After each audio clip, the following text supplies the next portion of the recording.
Why do we listen more when it hurts? Pag-usapan po natin yan sa devotion natin na ito.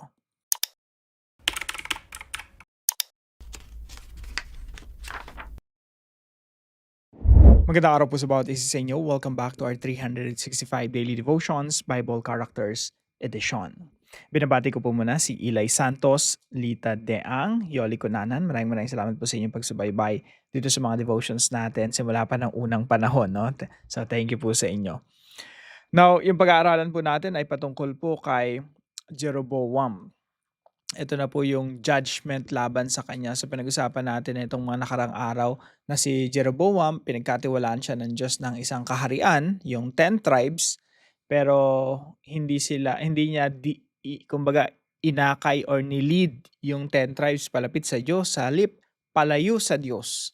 Gumawa siya ng mga gintong baka at sinabi niya dun sa mga Israelita, "This is your God." Itong inyong Diyos na nagpalaya sa inyo mula sa Ehipto. And because of that, God judged the household of Jeroboam. Now, dito po sa chapter 14 ng 1 Kings, sabi po dito, "At that time, Abijah, the son of Jeroboam, fell sick." So itong mga pagkakataon na ito, yung anak ni Jeroboam ay nagkaroon ng malubhang karamdaman.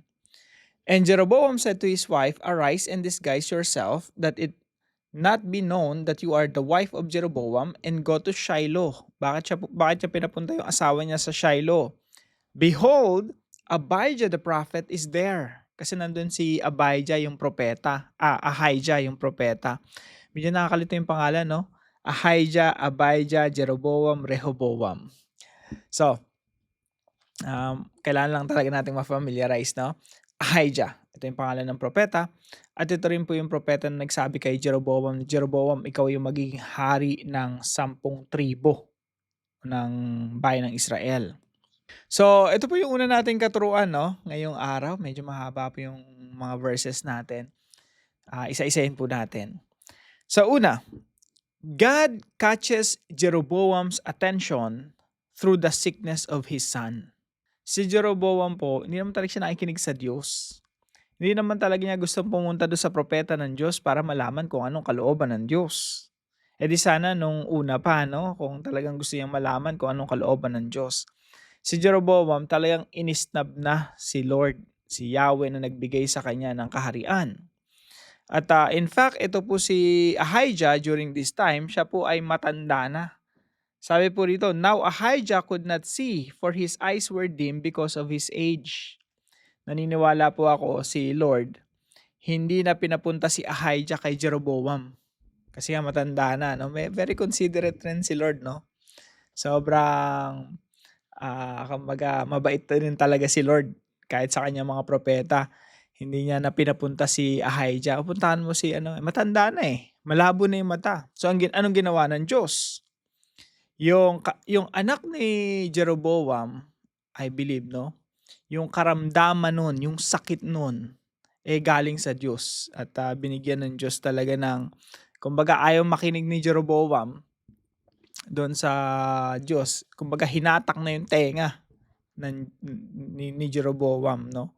Si Lord na yung gumawa ng paraan. Makinig ka sa akin, Jeroboam. Ayaw makinig, ha? O ngayon, ikaw ang lalapit sa akin. At yun nga po yung nangyari. Kung kailan masakit na, para tayong mga Kristiyano, ganun din, no? Kung kailan tayo nagkaroon ng problema, ng karamdaman, tsaka lang tayo nakikinig sa Panginoon, tsaka lang tayo lalapit sa Panginoon. So si Jeroboam, ganun din po, nagkaroon ng malubhang karamdaman yung kanyang anak at sabi niya sa kanyang asawa, "Asawa, pumunta ka kay Ahijah. Makinig tayo kung ano talagang kalooban ng Diyos, ano ba talagang gusto niyang, ano ba talaga yung plano niya, ano ba yung gagawin niya dito sa ating anak." So sometimes, ganun din sa atin, no? Kagaya kay Jeroboam, pag meron tayong malubhang problema, minsan yun ang ginagamit ng Diyos para hatakin yung tenga natin palapit sa kanyang bibig at sabihin sa atin kung ano yung nais niyang ipaabot sa atin. So God catches Jeroboam's attention through the sickness of his son. Number 2 po, God brings judgment upon the house of Jeroboam. So itong asawa niya pumunta na dun kay Ahijah Tapos naka-disguise para walang makakilala, no? Pero yung Diyos, mapapagtaguan ba natin yung Diyos? Siyempre hindi. So sabi ng Diyos kay Ahijah, Prophet Ahijah, darating sa'yo si yung asawa ni Jeroboam. Kaya itong asawa ni Jeroboam, parating pa lang, naririnig pa lang yung tinig or yung yabag. Sabi ni Prophet Ahijah, kahit malabo na yung mata niya. Tingnan niyo po yung sabi, no? Come in, wife of Jeroboam. Talagang binigla na. Come in, wife of Jeroboam. Why do you pretend to be another? Kailangan pa magbalat kayo pa? For I am in charge with unbearable news for you. Ito yung mensahe ng Diyos sa iyo. Go tell Jeroboam, thus says the Lord, the God of Israel, because I exalted you from among the people and made you ruler over my people Israel, and tore the kingdom away from the house of David and gave it to you. And yet you have not been like my servant David, who kept my commandments and followed me with all his heart, doing only that which was right in my eyes. So, anong pinapasabi ng Diyos kay Jeroboam? Jeroboam, pinagkatiwalaan kita ng kaharian.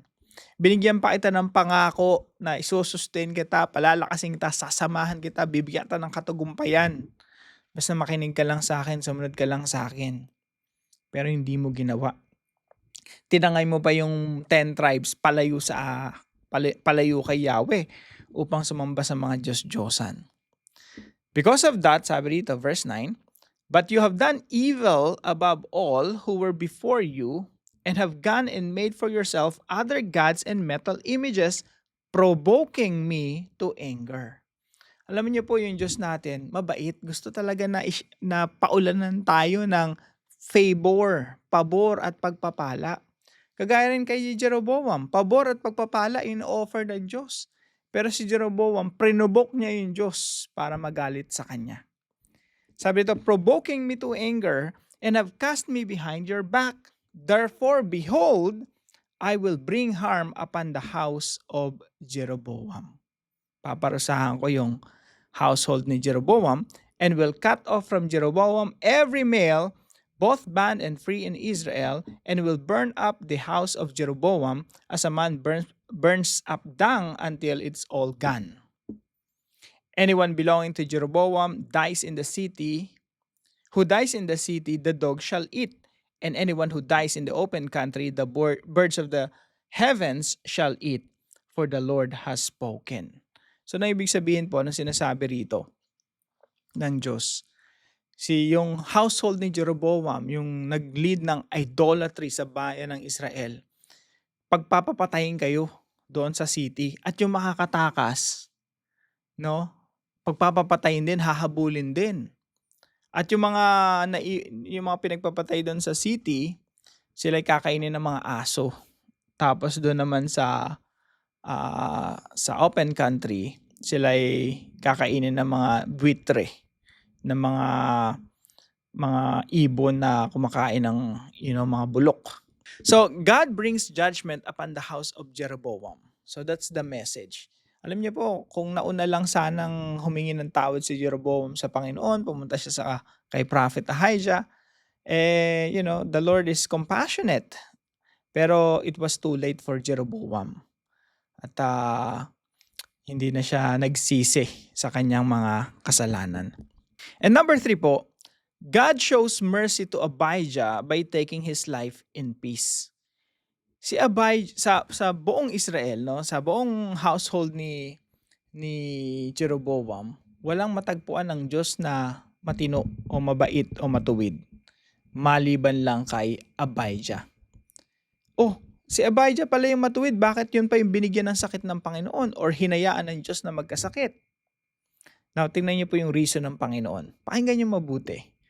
Minsan di natin maintindihan si Lord, pero dito malinaw eh. Sabi dito, arise therefore, go to your house. When your feet enter the city, the child shall die. Mamatay yung anak mo, sabi dun sa asawa ni Jeroboam. Basta pagbalik mo sa tahanan mo, mamatay na yung anak mo. Pero ito yung reason. And all Israel shall mourn for him and bury him, for he only of Jeroboam shall come to the grave. Siya lang yung ililibing ng maayos. Because in Him, there is found something pleasing to the Lord. So anong sinasabi ng Panginoon? Kasi yung anak mo, yan lang yung matino sa inyo, lang yun yung matuwid. Kaya siya lang yung kukunin ko, siya lang yung mamamatay. Nakita niyo yung pag-iisip ng Diyos? Minsan nagtatanong tayo, no, ba't sino pa yung mabuti? Siya pa yung nauunang namamatay, kinukuha ng Panginoon. Well, that's the principle. Ayaw ng Diyos na magdusa pa yung kanyang mga matutuwid na mga tagasunod. Sabi nga po sa Isaiah, pakinggan niyo po ito. Isaiah chapter 57 verse 1. Sabi dito, kapag namatay ang isang taong matuwid, walang gaanong nagtatanong kung bakit. Walang gaanong nakakaalam na ang mga taong matuwid ay kinukuha ng Diyos para ilayo sa masama. Nakita niyo po? Yung anak ni Jeroboam matuwid, kaya kinuha ng Diyos. Kumbaga, yung buhay, binawian na ng buhay para iligtas sa matinding trahedya. Kaya ako minsan tinitingnan ko yung ibang mga matutuwid na mga tao, mga maagang namamatay. Naisip ko parang okay din na nangyari yun. Nililigtas sila ng Diyos sa mga matinding kapighatian at trahedya ng buhay. Now, paano po natin ito i-apply? Mga kapatid, number 1, remember that all we have is entrusted to us by God. Lahat po ng meron tayo ay pinagkatiwala sa atin ng Diyos. Kagaya po sa sitwasyon ni Jeroboam, no? Pinagkatiwalaan siya ng isang kaharian, 10 tribes of Israel. Sa atin po, mga kapatid, lahat ng meron tayo pinagkatiwala lang ng Diyos sa atin. Never nating aangkinin. Kahit anong makita na laman ng bulsa natin, para sa Panginoon yan. Yung pamilya na meron tayo, sa Panginoon galing yan. Yung asawa na meron ka, sa Panginoon galing yan. We have to take care of what God has entrusted us and the people God entrusted us. Hindi natin sila pwedeng ilayo sa Diyos o tayo yung maging sanhi para malayo sila sa Diyos. Sa halip tayo dapat yung naglalapit sa kanila sa Diyos. Si Jeroboam nakakalungkot. Nagtayo ng mga gintong baka at sinabi sa bayan ng Israel, eto yung Diyos nyo, sambahin nyo to. Nilayo niya yung bayan ng Israel mula kay Yahweh. Number 2, follow God with all your heart without reservation. Ang laging issue talaga puso eh. Sabi nga ni Jeremiah, the heart is deceitful above all things. Yung puso natin na may pinaka-problema sa lahat. Kasi yung puso natin rebellious talaga. Kaya laging sinasabi ng Biblia na, laging target ng Biblia yung puso ng tao. Puso mo, puso ko. Kaya sabi ng Diyos kay Jeroboam, hindi ka naging katulad ni Haring David who kept my commandments and follow me with all his heart. Yan yung gusto ko sana na tularan mo, Jeroboam. Pero hindi mo tinularan. Sa atin po mga kapatid, without reservation, we have to follow our Lord. Siyasatin natin ating mga puso, baka yung mga puso natin ay hindi na sold out sa Panginoon. Point number 3, seek God while He may be found, otherwise judgment will follow. Si Jeroboam, kung kailan na sumakit o magkaroon ng karamdaman, magkaroon ng trahedya sa kanyang buhay or magkasakit yung kanyang anak, tsaka lang makikinig sa Panginoon when it's already too late. So, principle mga kapatid, application, seek God while He may be found as gracious. Otherwise, judgment will follow. Sabi po sa Isaiah chapter 55 verse 6, seek the Lord while He may be found. Call on Him while He is near. Iyong hanapin ang Panginoon habang siya'y matatagpuan. Tumawag kayo sa Kanya habang siya'y malapit. So it's a reminder sa lahat sa atin na nakikinig sa mga devotions natin, no? Kung nagpapakalayo-layo tayo sa Panginoon, now is the time to seek God. Ask God for forgiveness. Magsisi na tayo at lumapit muli sa Panginoon. Now, para po sa ating discussion, what is the importance of seeking God now rather than later? Pag-usapan po natin yan sa ating mga discussion groups. At para po sa ating dive deeper, pag-usapan po natin si Abijah at si Jesus Christ. Tayo po'y manalangin. Heavenly Father, thank you for everything you placed in our hands, our time, family, work, and even the small things we overlook. Forgive us when we treat this as ours instead of gifts from you. Teach us to be faithful stewards, using our time wisely, loving others well, and honoring you in daily choices. When you are correcting us, soften our hearts so we respond quickly. Help us seek you not only in trouble, but in every moment.